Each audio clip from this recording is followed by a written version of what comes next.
ભુજનામાં રાત્રે એક રૂમના પતરા ઉપર ગાય ચડી જતા રૂમનું પતરું તૂટતા સૂતેલા પરિવારના મોભી સહિત 3 ને ઈજાઓ થઈ હતી. એકને ગંભીર ઈજા થતા સારવાર માટે નવી સિવિલ હોસ્પિટલમાં દાખલ કરવામાં આવ્યો હતો. સુરતમાં આવેલા ઉધના વિસ્તારમાં વિચિત્ર ઘટના બનતા અફરાતફરીનો માહોલ જોવા મળ્યો હતો.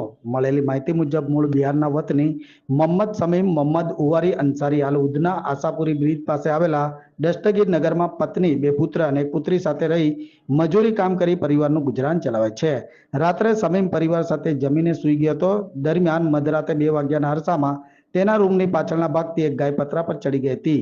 તે દરમિયાન રૂમનું પતરું તૂટી ગયું હતું, જેથી રૂમમાં સૂતેલા સમીમ પર ગાય પટકાઈ હતી. આ ઘટનામાં સમીમને પ્રાઇવેટ પાર્ટમાં ગંભીર ઈજાઓ થઈ હતી અને બંને પગમાં ફ્રેક્ચર થઈ ગયું હતું, જેથી 108 એમ્બ્યુલન્સ મારફતે તેને સારવાર માટે નવી સિવિલ હોસ્પિટલ ખાતે ખસેડવામાં આવ્યો હતો, જ્યાં તેને દાખલ કરીને સારવાર આપવામાં આવી રહી છે.